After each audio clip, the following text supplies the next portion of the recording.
Welcome to Sacrilegious Discourse. I'm husband. And I'm wife. Together, we're reading the Bible for the very first time. We grew up without religion and wanted to know what all the fuss was about. Well, what have we learned so far? That God is a dick, and apparently some people believe in talking donkeys? We're not trying to pass ourselves off as experts. Nope, we're just reading the Bible for the first time and giving our first take reaction. If you'd like to join us in this venture, you might consider starting at episode 1. Otherwise, jump in wherever you like. All right, let's go read the Bible. Yeah, let's get to it. Husband! Wife! Sorry I sound silly. I have toilet paper shoved up my nose because I have a runny nose and I didn't want to drip everywhere. Right, so. it's going to be a little hard for me to take you seriously tonight. I know. But better that I sound and look funny than that I drip snot everywhere. Right, yeah. So anyway, do you remember where we are? Shut up. We are in the Solomonic Proverbs. We are. And we're spending a lot of time arguing each point because there's nothing else to do. I wouldn't say arguing. Not arguing, discussing each point. Discussing. Pondering. Yes. It's hard to say pondering with your nose plugged. Yeah. Pondering. We're going to find out a lot of things that are hard to say with your nose plugged. Well, we do what we can, you know? Right, right. Yes, we are covering Proverbs chapter 17 today. All right. Well, let's get into this. Okie dokie.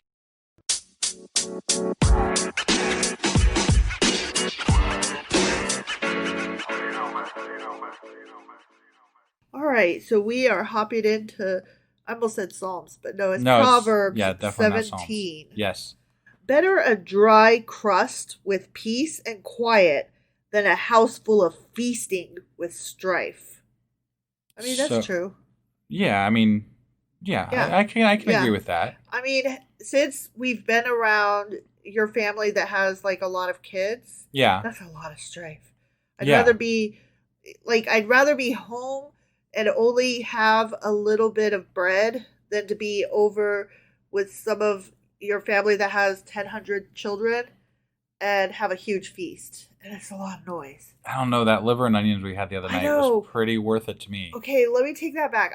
Not that I like liver and onions. I don't. But your mom puts on a damn fine feast. She does. Even though there was strife. Not strife, just like, it's a lot. There's a lot of people and kids. Yeah. But it was worth it. Because your mom made so much other good food for everybody else that doesn't want that shit. But if somebody else we had known had stuck around, it might not have been worth it. True. True. Oh my gosh. Okay. Luckily, they took off early. They did. Yeah. But, so would you prefer to be at home with just bread, a dry-ass crust of bread, or would you rather be where there's a lot of noise and too much people and shit going on and arguments and stuff, but there's a feast? I don't know. That's a tough call for me. That is a tough call. I think I can suffer through for the feast, honestly. It depends on how long it's been since I had lunch. Is that what it depends on? Yeah. Okay. Yeah. Also, if there's alcohol, because your mom always serves me wine. Or if we have, gummies in stock. Right. If there's edibles, I'll take the strife. That's fine. Yeah. All right. That's enough on that one. Yeah. A prudent servant will rule over a disgraceful son and will share the inheritance as one of the family. What? Okay. A prudent servant. So apparently if you're a really good servant and prudent, you're going to share in the wealth of the family. I guess. You can overcome. Oh, they're saying if you work real hard and you're awesome, you'll even be better than their kids. Yeah. Yeah. This would be like, okay, so let's say we have a servant, right? And let's say that our kid, I know, but let's just pretend. Let's pretend we have a servant, and let's pretend that kid is disgraceful. They're not, but just for the sake of this thing. Yeah. I'm trying to make an analogy. Sure. Okay. So kid is disgraceful, but we have a servant, and they're awesome. Can we call our servant an employee? No. That we pay? No, because this says servant. Okay. I'm not comfortable with the word servant. So. We have a servant. I don't want a servant. But we just do. Okay. We just have a servant. Okay. This is saying that our disgraceful child will still probably get some of the money, but that awesome servant will as well take some of the inheritance as one of the family. So the way I see this is that sometimes family is not who you're related to, but who you choose to make part of your family. So if that person was part of our family, essentially, through, just being part of our family. Yeah, you don't have to be my servant to be part of my family. Right. You just have to be not an asshole. Then I could definitely see them getting an inheritance if we had one to give, because they're part of the family at that point. Yeah. So I don't know. That's a weird question, I guess. I do believe in chosen family. A, we wouldn't have a servant. Right. Whatever. B, our kid isn't disgraceful. Yeah. All kinds of stuff. Right. Okay, moving on. The crucible for silver and the furnace for gold, but the Lord tests the heart. Okay. So there's all these devices to test pure metal, but the only thing that can test your heart, there's no machine for that. Just the Lord? Only the Lord. But you know what else could test the heart? What's that? If somebody treats you like shit, then you can guess that their heart is trash. Right. So there is a test for that. It's called life. you know what I mean? Like, you don't need a machine to tell if somebody's an asshole. An asshole's gonna be an asshole. Technically, Apple has an EKG reader on their phones now. So they can test the heart. They can test the heart, but I don't think that they mean it that way. Right. I'm just saying. Right. If you need something to test a heart, I wouldn't rely on God. I might rely on like medical devices that are able to do those things. That is true. That's all. Is true. I was going the metaphysical route, but no, your way is much more accurate and correct. Sure. All right. A wicked person listens to deceitful lips. A liar pays attention to a destructive tongue. That's not true. No? Not necessarily. Just because you're wicked doesn't mean that you listen to deceitful lips. Right. Like, you could just be wicked. You could be wicked and listen to good stuff. Right. And be like thinking, how can I trick these good people? Yeah. Because I'm so wicked. Right. I'm trying to wicked them. Yeah, they might just be wicked in and of themselves. Yeah. A liar pays attention to a destructive tongue. This is saying that the bad people all stick together and they all sit on the same side of the room. We've talked about it before. It's good. There's good and then there's bad. Yeah. And all the good people stick together and all the bad people, they go on their side of the boat. These proverbs are so childish. Incorrect and wrong. Childish. Yeah, and childish. Okay, whoever mocks the poor shows contempt for their maker. Oh, we're loving the poor again. We're loving the poor again, yeah. Okay. Whoever gloats over disaster will not go unpunished. Gloats over disaster? I mean, why would... I guess if you're an insurance agent... But what about Schadenfreude? Not when you would want to gloat. Because, like, I am happy... Oh, like when Trump goes down and stuff like that. Yeah, like, I know I'm not supposed to be cheerful or happy or enjoy when McConnell had like that little mini stroke where he was standing on stage and he fucking froze. Yeah. On live camera. Right. Like, I know I'm not supposed to enjoy that, but my God, he's an evil man. Right. So, I will not go unpunished for having enjoyed that, I guess. Right. But, yeah, I mean, yes. Well. I don't know what to say about that other than I don't like reveling in people's disasters like Trump and McConnell. I don't either. But at the same time, it's hard to disassociate their previous actions from what's happening to them currently. You know, when you see karma in action happening right before your eyes, it's hard not to feel a sense of satisfaction. Right. Because we don't always get to see what come around, go around. You know? I want to be the better person. I'm just not always that person. I want to be better than I am, because the truth is I really am just an asshole. Sometimes I feel guilty about it, but not always. Usually when I'm talking to you and I see your look of disappointment in me, then I feel like, yeah, you're right. And then I feel guilty for being an asshole. Right. I'm definitely the one that tempers that a little bit around here. Yeah, so. Definitely. You're the better person. Well, I don't want to call myself a better person. It's just I don't like reveling in people's pain. It's not like I like it. I don't seek it out. Right. No, I know. I understand. Look, as much as I temper it, I understand the reaction. You know what I'm saying? Like, I don't I don't think I'm better than you. I just merely I step past the reveling in that to go straight to the I probably shouldn't enjoy this because you're a little bit less childish than I am. You know what? I mean, whatever. But that's okay because I read better out loud than you do. Everybody needs some childishness. So. I have so much childishness. I'm very childish. And sometimes people call me that, and I'm like, oh, may I never not be childish. I have a childlike heart, and I have childlike glee, and I find joy in small, simple things. And I also enjoy seeing karma in action to those who really fucking deserve it. So, whatever. I also make wishes on stars and blow dandelion fuzz everywhere. Because it's fun. It's fucking fun, assholes. Right. Okay. Children's children are a crown to the aged, and parents are the pride of their children.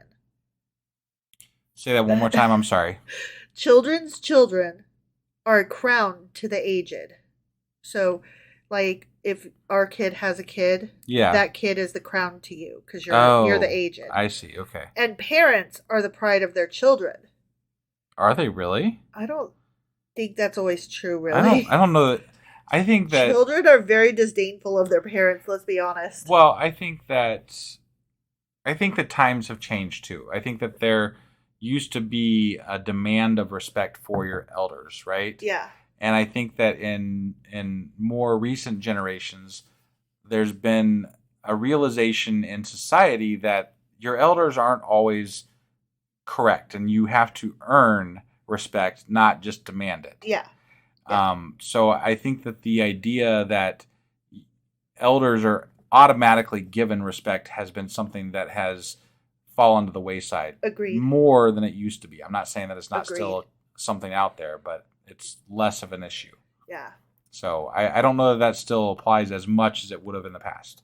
I agree with that. Yeah. Nothing to add. Eloquent lips are unsuited to a godless fool. How much worse lying lips to a ruler. Eloquent lips. That's the honey-coated lips. Right. They're not suited to a fool. Suited to a godless fool. Godless fool. Okay. Yeah. Okay. Oh, they are unsuited to a godless. I don't understand what I'm saying. So a godless fool should not have eloquent lips. Okay. They should not speak eloquently, so I guess. Eloquent lips are not the same thing as honey-coated lips. I guess. I thought they were, but this leads me to believe that I was mistaken. Right. The Proverbs seem very focused on lips. Yeah. They love the lips. How much worse lying lips are to a ruler. I mean, don't be most rulers I know lie. Yeah, but I've encountered. But they don't like to be surrounded by liars. I guess they want people to lie for them.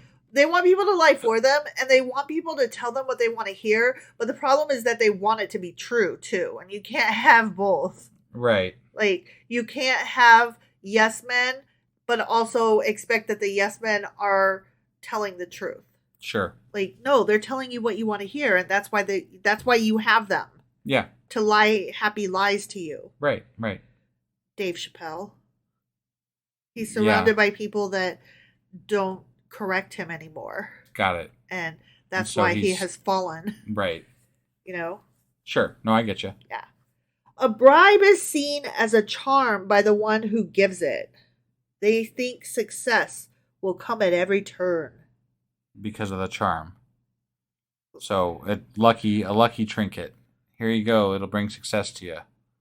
Wait, do they mean charm by like a charm bracelet, or do they mean charm like you're so charming? No, I think they mean like a trinket.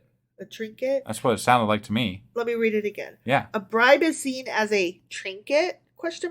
By the one who gives it. They think success will come at every turn. Oh, a bribe. Okay. So they think okay. They think everything can be bought. I got it. Right? Yeah. Okay. Right. Yeah, okay. I mean, seems to be the way the world works. Yeah, I'll buy that. Yeah. You'll buy that? I'll buy that one. Okay. I'll let that one stand. Yeah. Whoever would foster love covers over an offense, but whoever repeats the matter separates close friends. Wait, so you're not allowed to discuss shitty things that happen? Is that what they're saying? Yeah, you're supposed to forgive and forget. You're supposed to shove it under the rug, huh? Yeah, sweep it under the carpet. Pretend it never happened. I don't like that. I think that you should be able to work it out and talk, reasonably with your friends. I think that with chosen family you can, but with real family you often can't.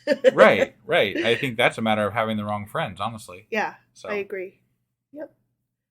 A rebuke impresses a discerning person more than 100 lashes a fool.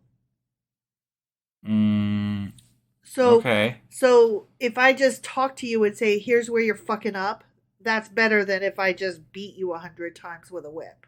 Right, but they're saying the fool, specifically the fool can't be changed. It's the wise. Yeah. Which I don't agree with corporal punishment to begin with. Anybody.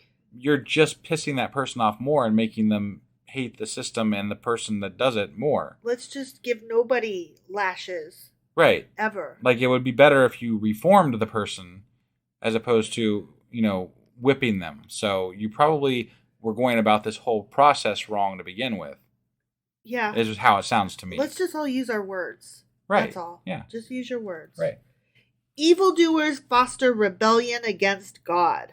The messenger of death will be sent against them. Oh, messenger of death, huh? Yeah, not death itself. Right, just but the messenger. Like, hey, yo. You gonna die. You're gonna die. Okay. Yeah. I'll take a note. Peace out, man. We're all gonna die. It's fine. It's fine. Evildoers foster rebellion against God. Does that mean that we're evildoers? Or does that mean that... We're not fostering... We don't believe in God, so we're not fostering rebellion against God. Right. They're assuming that God is real here, and we're not fostering rebellion against God. I guess if God were real, but we're still not fostering rebellion against God. I mean, when we talk about separation of church and state, and we try to have the words of God removed from public places. Yeah. Is that fostering rebellion against God? I think it's a discussion as to me, this is the way I would choose to look at it, is a discussion of where and how God should fit into our society. And seeing as we haven't heard from the fucker if he was real, which he's not. Right. But we haven't heard from him. I think that's a legitimate discussion to be having. Sure. So I've always said this, and there is no part of me that believes in God, but if there was a God and they have a problem with how I've lived my life, I'm willing and perfectly happy to answer to that God for that, because I've got nothing that I'm ashamed of. Same. And even the shitty things in my life that I've done, I would not be who I am today without them. Right. And I have punished myself more for those things than any God could ever do. Right. So I just don't have any fear of having to answer for what I've done in my life. I would like to have a talk about what God has done. Right. Yeah, no, I mean, seriously, we say it all the time. God's a dick. And to me, there is so much that he would have to answer for. I would be like, God, you need to take that mote out your eye. Yeah. You know? Right. You do not need to be casting stones at my glass house. No. God, you don't get to judge me. Yeah. No, I agree. Better to meet a bear robbed of her cubs than a fool bent on folly. Oh, I would much rather meet the second one. Yeah. Fuck that. Yeah, I'm not You're fucking stupid if that's dumb. Yeah, I'm not trying to meet Mama Bear. Bear. Really fucking bad advice. Like, Mama Bear, like, there's a whole reason. Right? That we talk about Mama Bear. Yeah. You don't fuck with Mama Bear. No, that's nope. That advice will get your ass killed. Yep, I will always bet on the fool bent on folly. Fuck yeah. Yeah. 100%. Evil will never leave the house of one who pays back evil for good. Evil will never leave the house of the one who pays back evil for good? What is that supposed to... What are we supposed to get from that exactly? I don't know. Say it one more time. Evil will never leave the house of one who pays back evil for good. I don't know what one who pays back evil for good means. What does that mean? Yeah, I'm struggling with that one a little bit. So I don't honestly know. Are we not supposed to, like, be good to people who pay us evil? I don't understand. Yeah, I don't quite get that one. I'm just going to try to be good. How about that? Yeah, sure. Okay. I mean, good insofar as we can be. So right. Not good in necessarily the Christian sense. Right. I'm also going to go no contact with a certain narcissist in my life. Right, yeah. With zero guilt over it. Yes. Starting a quarrel is like breaching a dam. So drop the matter before a dispute breaks out. No, fuck you. Fuck you. You don't get to tell me to shut my fucking mouth while you sit over there and drop little comments that are clearly racist, misogynist, anti-Semitic, anti-queer. No, you don't get to sit over there and say shit, and I'm supposed to be the quote-unquote better person and not call you out because I'm the problem. Speaking of which, and you were the one that shared this with me initially, but it's made national news, but the lady that was in California that ran a shop and was very LGBTQIA friendly got shot recently for displaying a pride flag, and I think she probably confronted somebody who yelled at her. Well, they ripped up her flag. Right, okay. They were trying to remove the pride flag, and she was like, excuse you. Right. And then they ripped it, and she was like, double excuse you, and so they shot her. Yeah. So I really hate it when people say that Christians are the ones that are oppressed. And yeah. I'm like, no, we literally can't even display our ideas to the world without fear of retaliation. Right. That's where liberals and people who don't believe in God and stuff like that sit. We are fearful of this society that we live in, which is, for us, the United States. So yeah.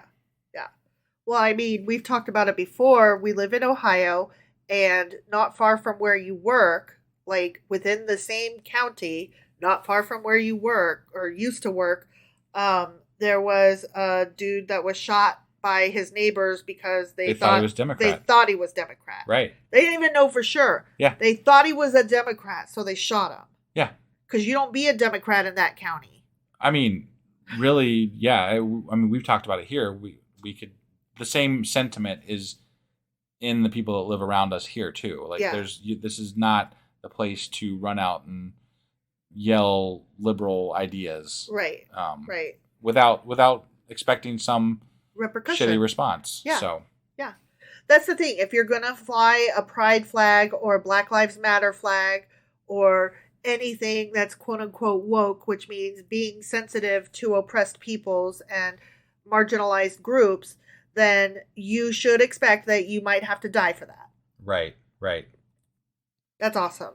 Yeah. So no, I'm sorry. Fuck you. I'm not going to drop that matter. Right. You can, in fact, kiss my ass. Well, and dropping those matters is what lets those ideas persist that are wrong. Right. So, that to me is not correct.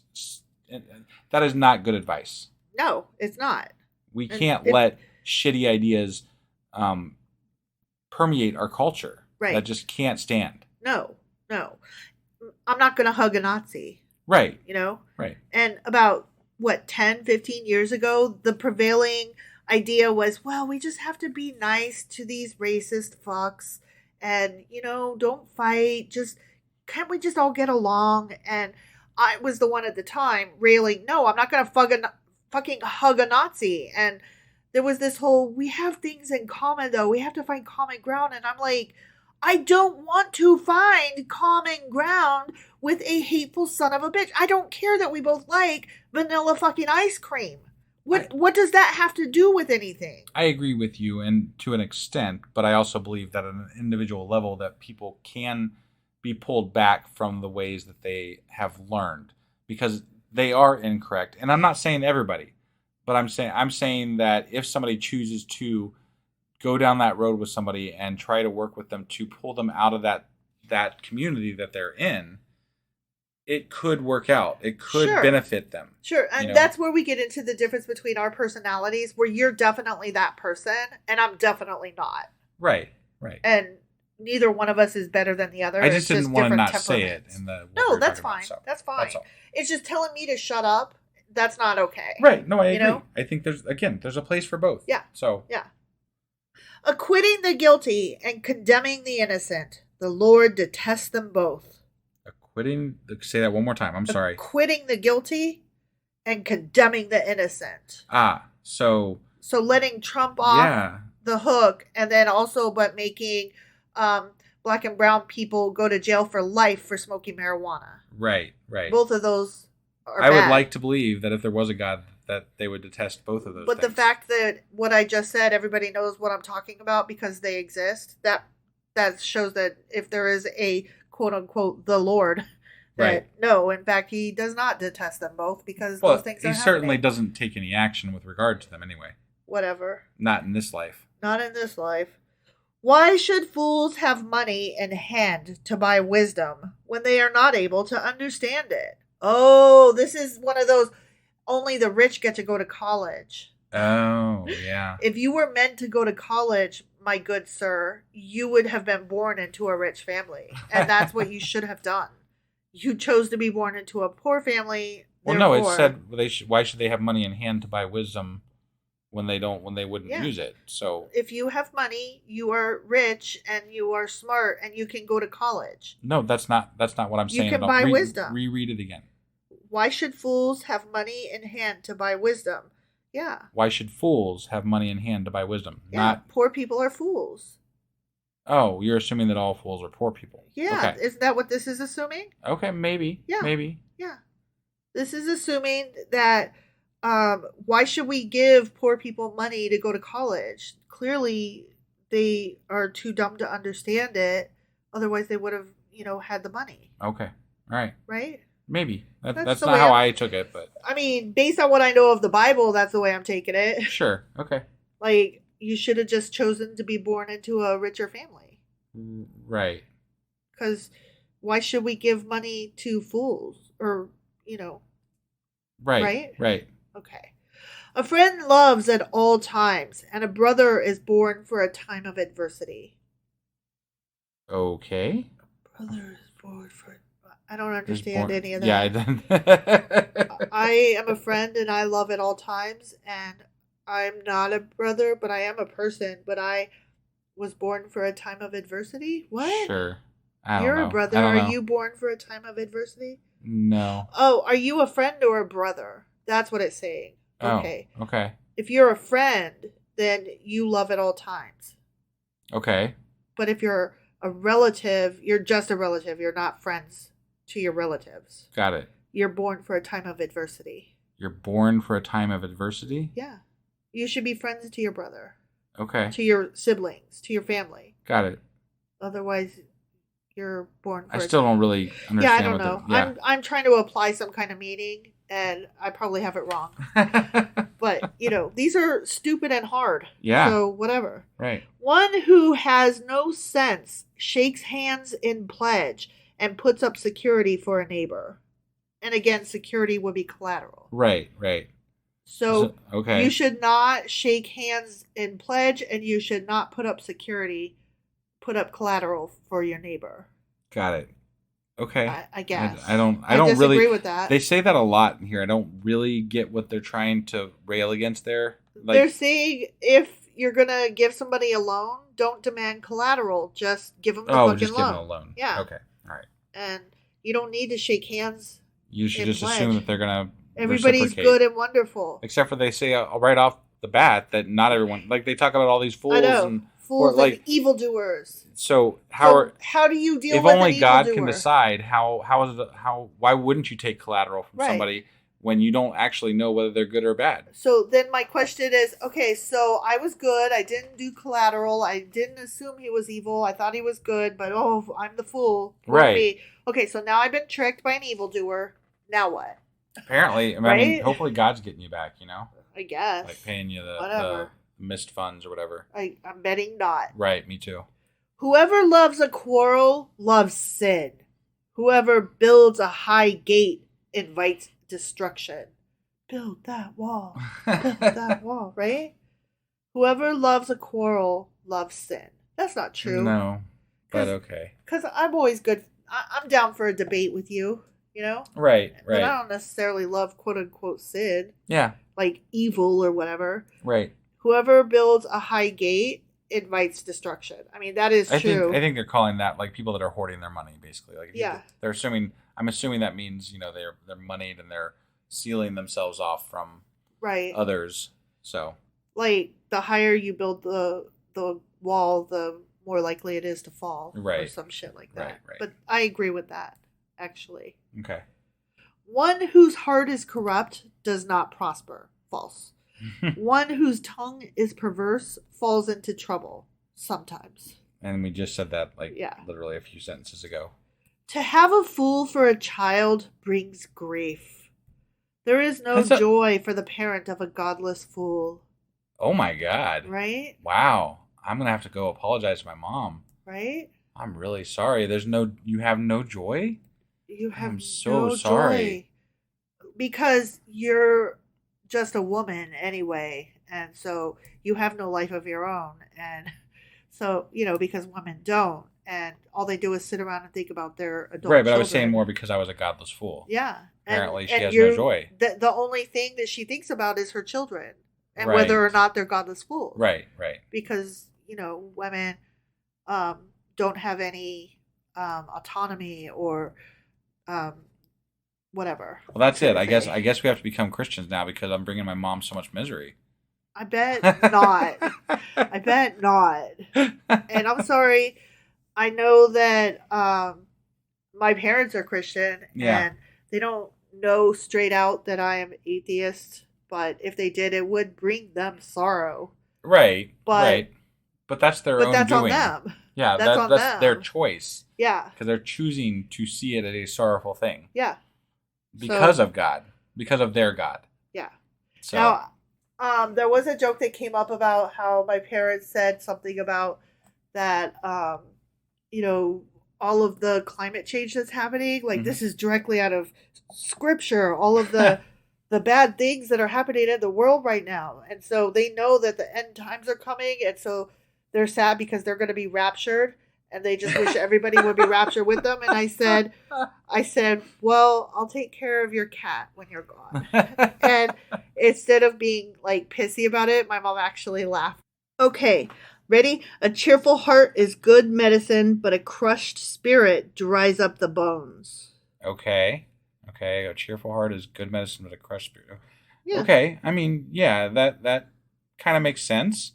You gotta get yourself up in the morning. You gotta get yourself moving. You can't be crushed all the time because joy begets joy. Yeah, sure.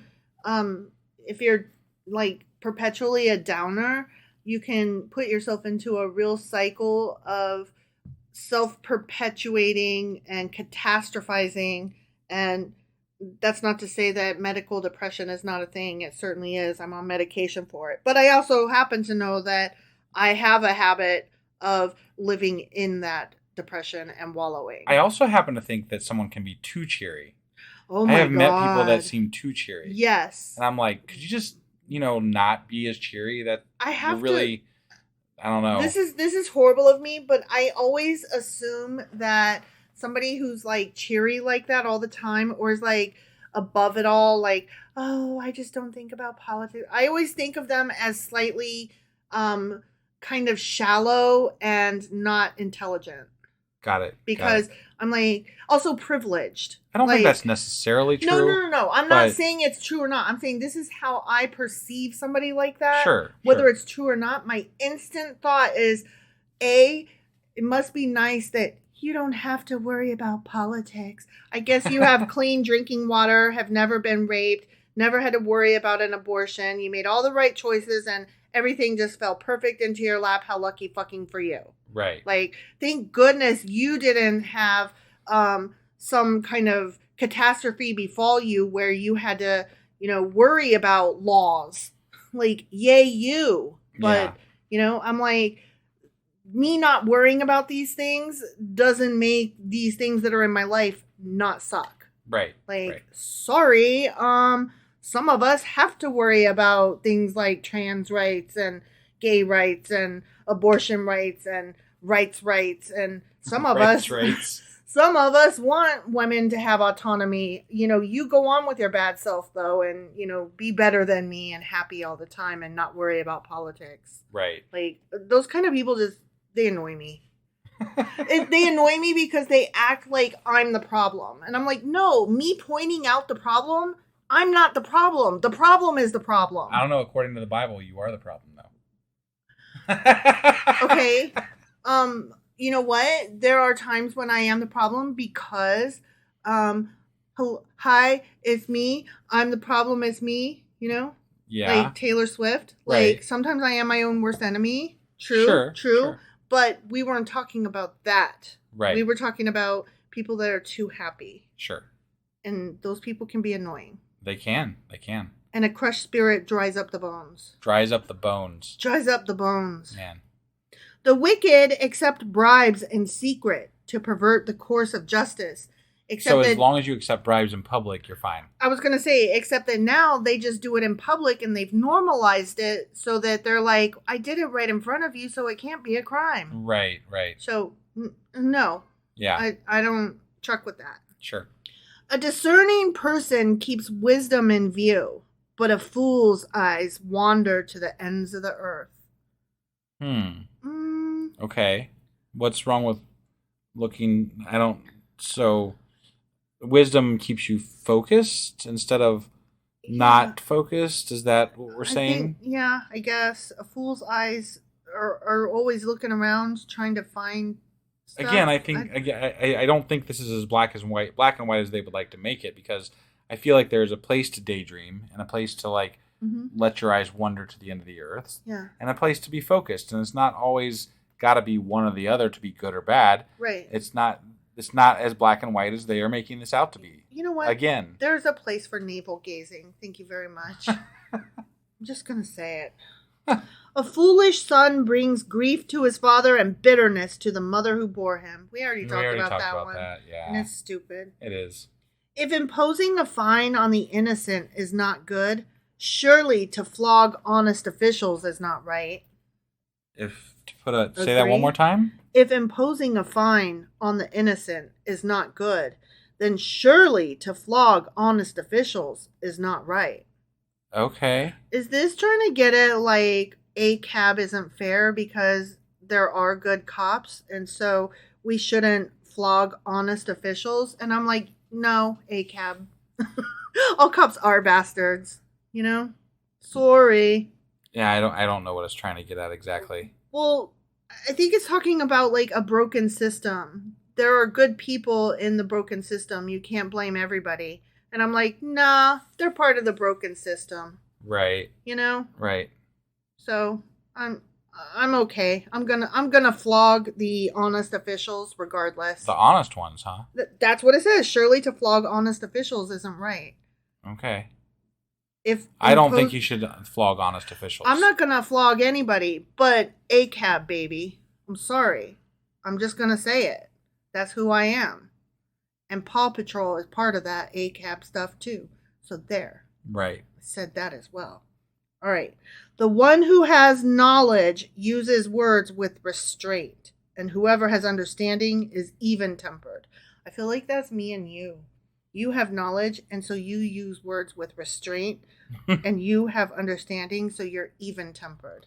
Whereas I don't know a lot, and I talk shit, and I talk out my ass, and I don't have a lot of understanding, so I'm not even-tempered. You don't know what to say. I don't know what to say, yeah. You didn't expect me to go on that one, did you? No. This is the last one. Ready? Okay, yeah, I'm ready. Even fools are thought wise if they keep silent, and discerning if they hold their tongues. I'll never have that problem. Nobody will ever assume I'm wise. All right. So that was that. That was a polite way of saying everybody should just shut the fuck up. I mean, sometimes I do think that, you know. Yeah. I mean, you usually think I should shut the fuck up, but I just don't. I love you. It's okay. Yeah. I can see from your face that you're like, yeah, actually. It's just yeah. I don't know what else to say there. I'm good. I'm good with it. But I can definitely see where sometimes it'd be just better for people to shut up. So sure. For sure. All right. Well, that was Proverbs chapter 17. It sure as fuck was. And tomorrow we will be back with Proverbs chapter 18. We'll see you guys then. Yep. Bye.